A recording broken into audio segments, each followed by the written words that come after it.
Football ലോകത്തെ ഏറ്റവും പ്രശസ്തമായ യുവതാര അവാർഡായ കോപ്പ ട്രോഫി ലാമിൻ യമാലിന് 2024 യമാൽ തന്നെയാണ് ഈ പുരസ്കാരം നേടിയത്.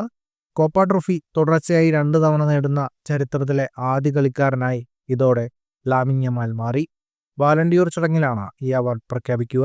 റൈമൺ കോപ്പയുടെ പേരിലുള്ള ഈ ട്രോഫി 21 വയസ്സിന് താഴെയുള്ള മികച്ച താരത്തിനാണ് നൽകുന്നത്. മുൻ ബാലൻഡിയോർ വിജയികളുടെ വോട്ടിലൂടെയാണ് കോപ്പ ട്രോഫി ജേതാവ് തെരഞ്ഞെടുക്കപ്പെടുന്നത്. 2024-25 സീസണിൽ ബാഴ്സലോണയുടെ ഡൊമസ്റ്റിക് ട്രബിൾ കിരീട വിജയ നേട്ടത്തിൽ വലതു വിങ്ങറായ ലാമിൻ യമാൽ അസാധാരണ പ്രകടനമാണ് കാഴ്ചവെച്ചത്. ടീമിന്റെ ലാലിഗ വിജയത്തിന് പ്രധാന സംഭാവന നൽകാൻ ലാമിൻ യമാലിന് സാധിച്ചു. യുവേഫ നേഷൻസ് ലീഗിൽ സ്പെയിൻ ടീമിനൊപ്പം മികച്ച പ്രകടനം നടത്തിയ യമാൽ ബാഴ്സയുടെ ചാമ്പ്യൻസ് ലീഗ് സെമി മുന്നേറ്റത്തിലും നിർണായക പ്രകടനമാണ് പുറത്തെടുത്തത്. ലാമിൻ യമാലിനൊപ്പം ബാഴ്സലോണയുടെ വനിതാ താരം വിക്കി ലോപ്പസ് ആദ്യത്തെ വുമൻസ് കോപ്പ ട്രോഫി നേടി. ഫുട്ബോൾ ലോകത്തെ കൂടുതൽ വാർത്തകൾക്കും വിശേഷങ്ങൾക്കുമായി സ്പോർട്സ് കഫേ സബ്സ്ക്രൈബ് ചെയ്യുക.